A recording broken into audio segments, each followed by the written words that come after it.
Hey y'all. When it comes to first-person shooter speedruns, there is one titan that sits above the rest, at least according to Speedrun.com. And hell, pun definitely intended, it ain't even out of early access yet.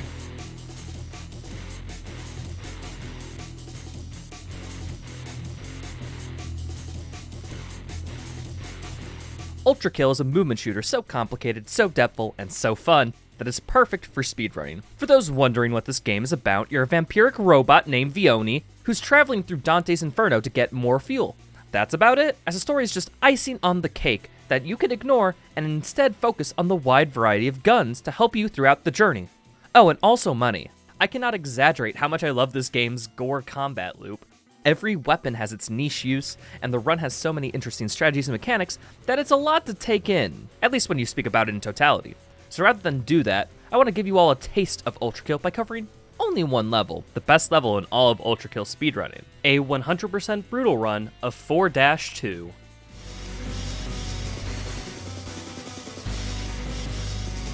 So, baseline. 100% is a category that requires all secrets to be found, and each level to be P-ranked. I know what you're thinking.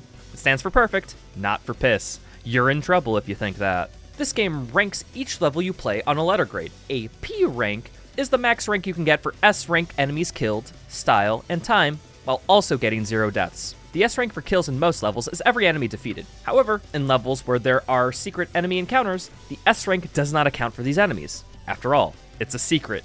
Not really a part of the intended playthrough by definition. 4-2 is one of the levels with secret encounters. This means we don't have to kill every enemy, just enough to get an S rank. So encounters that are really slow will obviously be skipped when possible, as we'll make up for it later. An S rank in style is just getting enough swag bucks for each level. Style is just the arbitrary point meter in the top right that rewards you more points for playing, well, very cool-like. Things like swapping weapons constantly, shooting enemies while in the air, liking and subscribing, and killing many enemies at one time are all things that award more style than just regular shooting. So in most levels, you have to play fast and stylish if you want the P rank. And last but not least, an S rank in time is just meaning beating the preset S time for each level. Self-explanatory there. So in summary, get all the collectibles, shoot everything, but with style, get the level challenge, and beat the par time in every level without dying. Sounds easy, right? Well, no.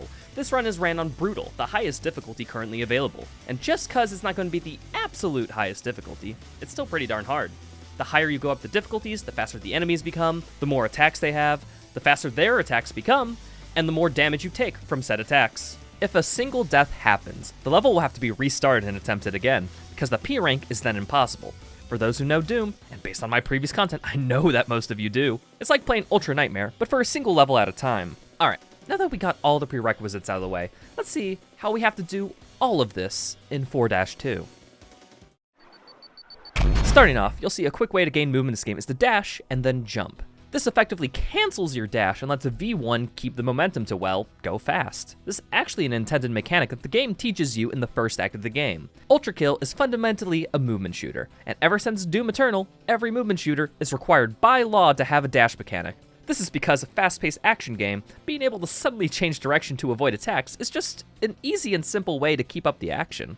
However, this is limited by the stamina mechanic. You have 3 charges of stamina, and using a dash will take up 1 pip. However, doing this dash jump will take up 2 pips of this meter. In most scenarios, it would be worse to dash jump as it's too costly in stamina, and you'll just stop as soon as you hit the ground. So you'd really only casually use this when dodging a really big attack, or from a high surface to use that speed for a long time. However, in speedrun we have a technique to conserve all that speed known as slide hopping. How the slide works is that when it's initiated, you'll gain a small burst of speed and then approach the slide speed. So if you slide for a split second when you hit the ground and then jump out of it, you conserve your speed, and in most cases, get a little bit of a speed boost. That's exactly what's gonna go on here.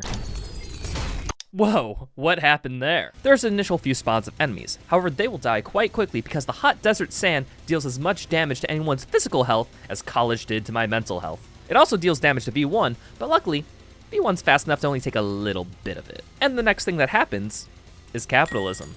The green variation of the pistol is literally just a fanny pack filled with quarters, and shooting one of the coins will direct the bullet to the nearest enemy's face. But why shoot a big enemy when you can instead shoot the small target the size of a freaking coin? Better yet, if the coin is shot when it flashes or when it's on the downward part of its trajectory, you'll split the shot so that it'll hit 2 enemies instead of 1. Coins are a big part of the speedrun as you don't need direct line of sight with enemy. Only the coin does. It'll also hit enemies behind you so you don't need to turn around, and there are even more uses that, trust me, I will get to by the end of the video. Alright, so now that V1 successfully flashed their wealth on some enemies, it grabs the first secret, a mega health pickup. This will just fill V1's health to 200 instead of the typical 100. Doing this will spawn in a super secret Cerberus that will try to attack us. However, it's in the sand, and will most likely die. So instead, we dodge the first attack it sends our way, and then do an Ultra Boost. A classic staple in speedruns is damage boosting. Basically, think throwing a grenade at your feet and piggybacking off the explosion shockwave for a small speed boost. That's exactly what happens. This, of course, is silly and not realistic at all, but we're also a robot fueled by blood, killing a bunch of demons in hell, so all that really doesn't matter. What does matter is that I like my silly knockback and nobody will take it away from me. But now imagine a damage boost, but with a really, really big explosion. The core eject variation of shotgun sends an explosive projectile outward to, well, blow enemies up. Now here is where a lot of depth comes into the seemingly simple mechanic.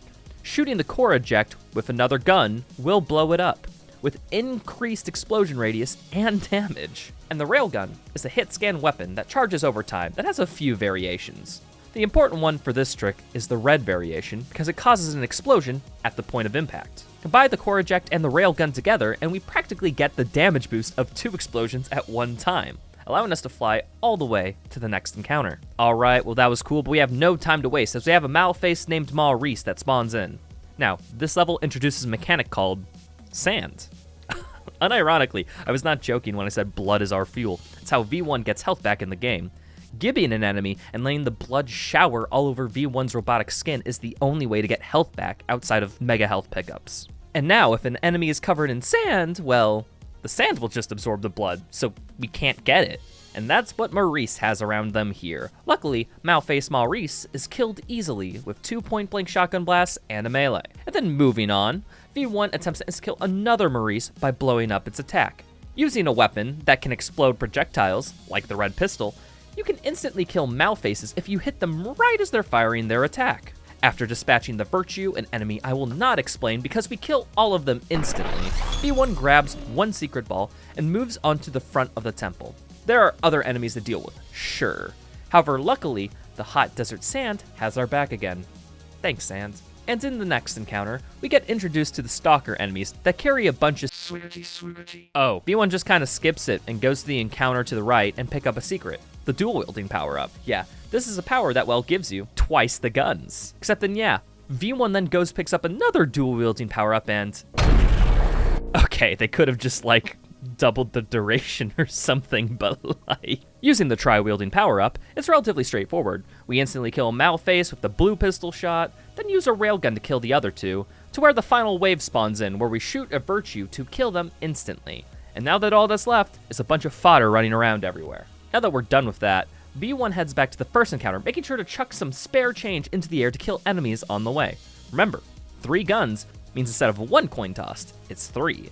Meaning, if a split shot window is hit, that's 6 enemies dead. So we coin when we're moving towards the arenas, because that's just free damage real estate. Oh yeah, the first encounter was started early because we have to wait for fences to drop down so that we can combat the Maurice within him. So while all that was happening, V1 head to the right encounter in order to, you know, do stuff while we were supposed to do nothing. Downtime optimization. After more coins, we swap to the green variation of the shotgun. This variation allows you to pump the shotgun to deal more damage with the following shot. But if you pump it too much, the game punishes you for your hubris by literally blowing up in your face. Uh-oh. An explosion? I know where this is going. Oh, look at this here, another mega health pickup. So all that damage that V1 just took from exploding themselves is now gone, while also doing damage to the 2 Cerberi that just spawned in. But the combat doesn't stop. 2 Malfaces spawn in instantly, so we overpump the shotgun, use that to get into the air, and start tossing coins like we made it big on crypto NFT stock exchanges. Let's quickly rewind back to Malface Maurice's. The explosion here is not what kills them. Explosions actually do 0 damage to Maurice's because they are immune. Because, Rocks. Remember, robot fueled by blood running through hell. Explosions in Ultrakill reflect any projectiles that get hit by them. So what does them in is actually their own projectiles reflecting back at them, not the explosions themselves. So regardless, we explode ourselves up into the sky to reflect 2 Maurice projectiles, killing them instantly. And back to coins. The coins here are used to kill the remaining enemies from the tri-wielding encounter and the Cerberi beneath us, and maybe also the Malfaces if they are still somehow living. Ideally, we will crush so many things by our wealth that we will become a part of the 1%. Moving on, V1 completely ignores the inside of the temple to, well, go back to the right encounter to pick up the skull used for unlocking the end level door, and well, afterwards, that is a 3 times Ultra Boost. But in reality, it's really just the equivalent of 1 Ultra Boost, but having 3 weapons just makes it feel a lot cooler, and that's really all that matters here. After plugging in the red skull, we has to grab the blue skull, all the way over there. And V1 does this by slamming into a nearby launch pad. Slamming is exactly what it sounds like. Hitting the slide button while in the air pushes V1 closer to the ground. Holding the slam key gives a power slam that sends a shockwave that deals damage around the landing spot. However, just slamming to the ground does deal damage, just in a much smaller radius. This will have extra effects when combined with other mechanics. Like, on this launch pad, slamming into it will give more height and more distance than if not slammed into. But back to the run, we shoot out the windows and V1 finally gets into the final combat encounter where it gets another dual-wielding power-up. Yep, every time you pick up a power-up, you gain another arm, and you also get the dual-wielding power refreshed. This effect continues ad infinitum, except you'll only visually see a max of 4 weapons. Oh, I know what I would want in a future update. After V1 tosses the rest of its VOD upwards, and as the coins begin to fall into their second split coin window, V1 fires the pistol. And then we get into position for 2 Malface and 2 Virtues that spawn in, and with 4 rail shots, yeah, deleted. V1 picks up the blue skull and makes its way over to put it in its neat little altar. You can helicopter there by spinning the pistol. Yes, spinning a pistol generates lift force in this game. Now normally, 1 pistol's lift is barely noticeable, but 4 makes you a full-blown helicopter. Normally you need to go to school for that. This level ends with a boss fight before V1 goes. Or at least, there is supposed to be a boss fight. The challenge for this level is to kill the boss within 10 seconds, and this strategy makes that feel like too much time. First things first, we set up a quick nail trap using the nail gun magnets. This is a weapon that I don't mention often, because it's really only used for setting up damage on enemies that's about to spawn, like right now. And then we get slam storage and jump. Slam storage is pretty self-explanatory. We store the slam state. This is done by slamming at the same time we jump off a wall, which confuses the game. The game considers us slamming, but we have a full range of movement until we hit the ground and jump and... Yippee! Now, this happens because the game tries to mimic conservation of energy somewhat. You know, much like a bouncy ball, when hitting the ground goes to about the same height it was dropped. If V1 jumps after a ground pound, it'll try to go up to the same height. The game, for some reason, thinks that you just ground pounded from an insane height. So, it gives you a bunch of speed upward. Why this slam storage is so important is because of coins. When you throw them, they inherit some of your momentum. Newton's first law and such. So we slam storage and then use the jump speed to throw our coins way up in the air to prep for the boss. Now, we swap to the blue variation of the pistol here and fire at all the coins, instantly killing the boss as it spawns. Okay, but how did the boss die? Shouldn't the first shot of the pistol go to the coin and then go back to the boss? Coin priority is key here. The coin has a certain logic to what it targets when you shoot it. The main priority is other coins. Whenever a shot goes through a coin, its damage is slightly increased. So the pistol shot goes through 16 coins, gaining a damage increase each time, and then instantly deletes this boss's health bar. And now we are done with the level. Just kidding. All the enemies might be dead and V1 might be by the exit, but this is Hundo, and V1 will have to grab the rest of the secrets. So, slam into that launch pad again, goes all the way to this button, hits it, and then goes to the door that the button opened, grabs the last secret and this moon symbol, and then slam storage to the top of the temple for when we place it upon the altar and, whoa, dude, at like unlocked nighttime. Sick. The sand no longer hurts V1, and this night change makes it possible for us to find the secret exit to the level, all the way back to where V1 spawned in. So, one Ultra Boost and some bunny hopping later, we're done. Where we get to enter the secret level and play some Crash Bandicoot. I wish I was joking, but no, that's basically what you do. With that all ended, I hope that came clear that there is a lot of depth, complexity, and just sheer awesome factor in Ultrakill. Every level has its weird spin on the sheer number of mechanics, where other strategies can become more dominant. And if you're playing this casually or routing it, there are a lot of variables to consider in order to be fast and or consistent. I love it so much. Which is why the issues with this game pain me. See, there's a reason why there's 15 more minutes in this video, but there are issues with the speedrunning scene, and I really want to talk about them. Some are major, some not so much. But they should definitely be addressed before 1.0 happens with this game.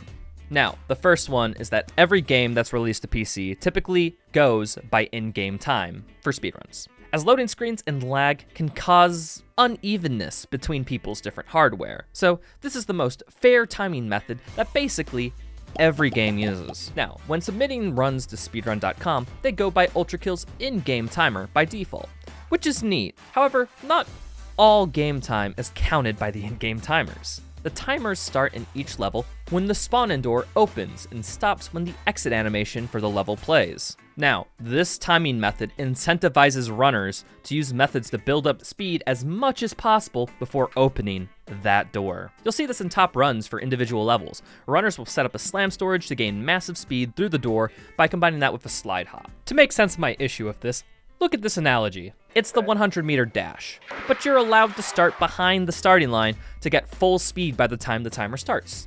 Doesn't that feel a bit weird? After all, there is skill in setting up speed quickly and efficiently. Why are we not testing for it? Whether you can hit this slam storage slide, try saying that 5 times fast, quickly in the first few jumps, or if it takes you 5 minutes, you could both have the same amount of time on the IL. This timing system allows for 2 runs to have the same time, but a major disparity in skill from building up speed. I'm gonna be real, that behavior is not something I think is healthy for the game. So what needs to happen is for this time in the spawn area to count towards full game runs. The Ultrakill community fixes this by timing 100% runs using RTA. 100% is the category that spends the most time in the spawn room because we have to, buy everything on the terminal. However, again, this timing method includes load times, which, as previously said, increases the disparity between runners with different hardware. So what's ideal here is a Goldilocks zone, where timing in the start rooms is included, but loading screens are not.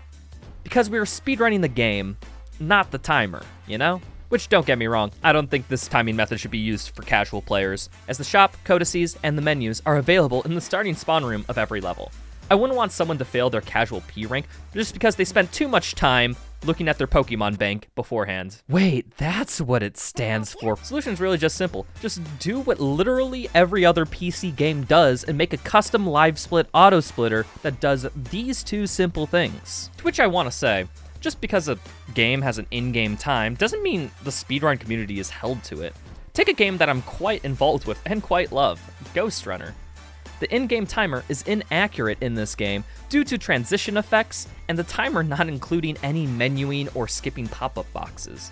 So, the community opts to go by its own timer, programmed in live split. But that's enough of the Ghostrunner discussion. I'm saving that behemoth of a video for another time. Frame rate limiting.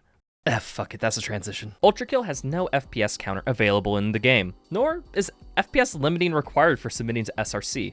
Now, normally, PC games have frame rate limits in order for people on different computers to have more of an even playing field. This is done because some games have physics tied to frame rate, while others have speed tech directly linked to frame rate. In Ultrakill's example, it's the menuing. Menus and dialogue can be skipped as fast as your frame rate, which doesn't matter for most runs. However, in 100%, there is a lot of dialogue because of one level. Yeah, by 100% rules, we have to play the visual novel level. That's just how it be. There are also levels like Layer 5's secret level, where the fishing minigame, yes, that exists in this game too, has its speed determined by frame rate. Or in Layer 4's secret level, where lowering the frame rate actually allows Crash Bandicoot here to spin more often. Even if there's nothing known that's FPS dependent, it's just good practice to have a frame rate limit in case there is something that'll be discovered later. Because we, as speedrunners, aren't aware of every mechanic in a game. So, there could be some FPS dependency we discover at some point later. It's just good practice in case of such an event, especially in early access. Hey there, Retro and Editing.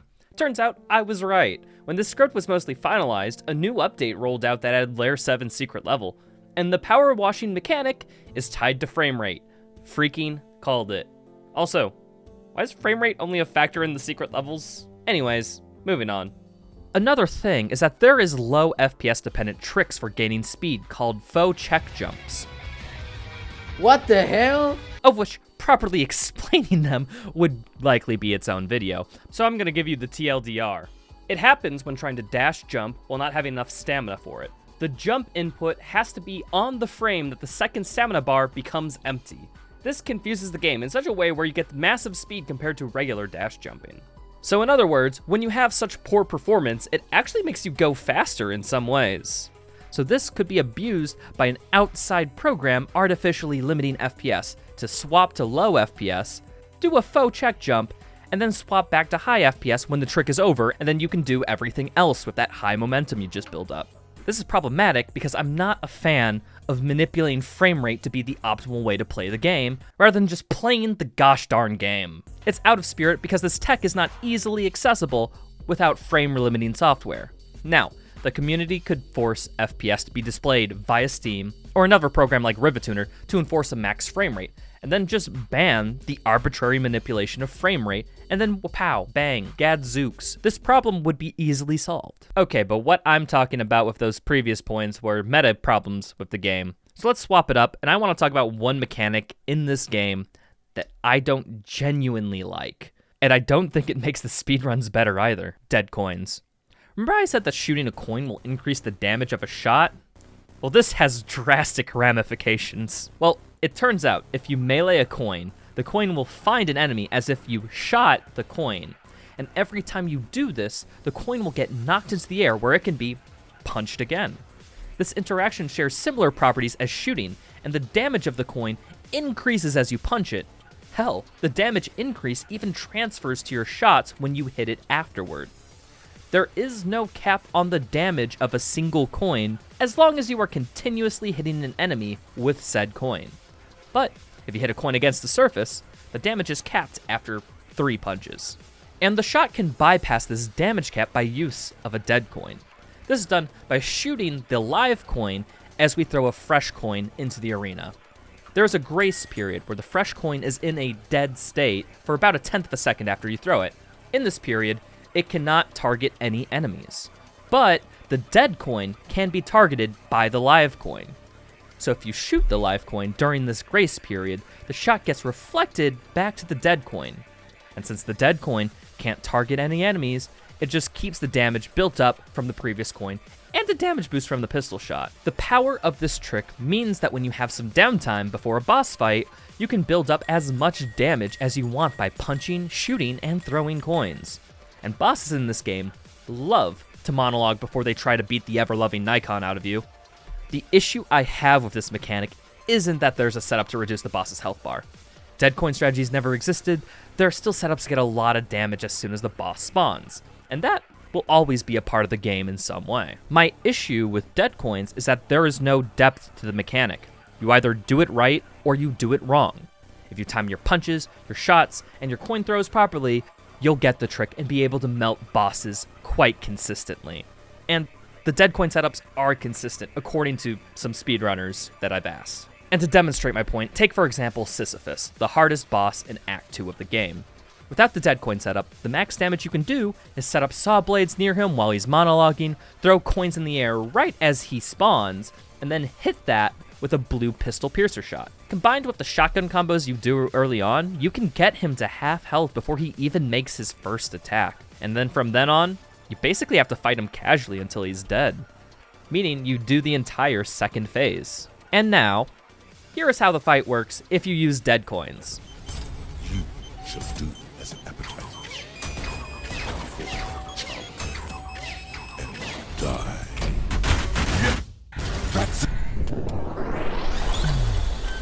Now, admittedly, there is more skill in this particular setup as you have to juggle Tedcoin and the magnets at the same time. But the point I'm making here is that this strategy makes it so you don't even have to fight the boss. You lose all the skill from executing the proper counters to his attacks, proper saw setups to deal damage while fighting him, and from just pure reaction time and mechanical skill. Nothing can really go wrong if you execute the setup properly. But in the non-Deadcoin case, there is always the possibility of an attack pattern throwing you off kilter, you getting hit by an attack and having to refill health, even if you do the pre-boss setup perfectly. In the Deadcoin case, the pre-boss setup is the fight, which is the issue. I guess at the end of the day, it's down to preference whether you prefer a run where hitting the setup is the main factor in determining speed, or the depth of the base combat loop. It's my perspective that the latter is far more enjoyable, to the point that my runs, I don't abuse dead coins. And I know there are other runners who work by the same mantra. And to give credence to all my dead coin lovers leaving an angry comment right now, some bosses are just that easy to insta-kill, so you can never get a true fight pattern all the time. See cases like V2 or the Sisyphusian Insurrectionist, and really, these bosses just have low enough health that insta-kills will kinda just happen. But quick kills in the previous two cases use intended mechanics, just pushed to their extreme, while dead coins purposefully subvert a cap placed on coins for when they do not hit enemies. Okay, like, I get the Sisyphusian Insurrectionist setup uses slam storage, which was not at all intended, but it's known by Hakita and was purposefully still left in.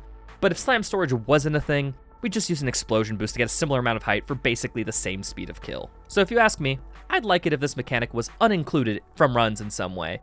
This could be done by it being patched, or just by us speedrunners not doing it, Lamau. There is no dead coinless category on the SRC leaderboards at the moment, as this exploit is really only applicable in like 7 levels. And the total time save from dead coining at every possible circumstance will net you about 36 seconds of time save. And hey, if there are enough people who just dislike it, we could just go over here and form our own categories. With blackjack and hookers! Several runs do this when strategies are too dominant.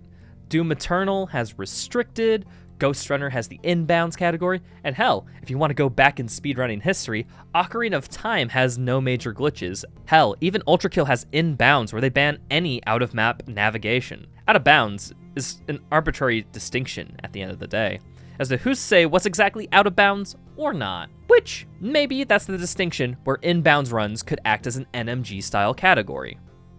Just thoughts. And don't get me wrong, I know it seems weird to ban literally only one trick in 7 levels of a category, but hey, we're running a game as fast as possible here.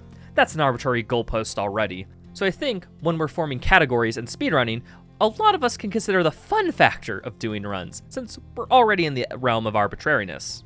I mean, at the end of the day, that's what all speedrunners are doing, right? They're speedrunning because they find it fun. Another solution would be for all speedrunners who like dead coining. The game could just be made in such a way where dead coining doesn't work on the highest difficulties, which haven't been released yet, but hang with me. 8% speedrunners could run on a lower difficulty to use dead coining, while the future Ultrakill Must Die runners just have to go cold turkey on it. For example, UKMD could just have it that bosses have much shorter introductions. V2 could not take a bow before fighting you, Sisyphus could come out of that flesh panopticon swinging, and every other boss could have a similar change made. Hell, this kind of solves the issue of setting up damage before the boss in general, now that I think about it. This, of course, would require working with a developer on this, of which I tried to avoid talking about in this video as much as possible, because I know it's impractical for speedrunners to ask a developer to make such specific changes for a very niche part of their audience. But hey, I'm just shouting to the void in my YouTube what my dream changes to this game would be at the end of the day. Not necessarily expecting change, but outlining what an ideal speedrun would be. And I hope it shines a light on what you all as viewers of speedruns want in a good speed game. Regardless, I'm going to go back to running Ultrakill because this game just has 6 speedrun, despite the few issues I bring up in this video. The amount of depth and complexity is only paralleled by Doom Eternal. But the difference between these two games is that Doom Eternal's depth comes a lot from unintended mechanics being used effectively, while nearly all of Ultrakill's tech is somewhat intentional and effective. And that fact alone elicits a lot of respect from me. All that is needed is some small tweaks in the game and or moderation. As you know, Ultrakill works with such a strong core already. It just needs a little polish. And when 1.0 drops, this is still probably gonna be the sickest speed game of all time. Thanks for watching, sub to the YouTube, watch me on stream, pay to my Patreon, crawl through all 9 layers of hell for me. Peace. Dankeschön.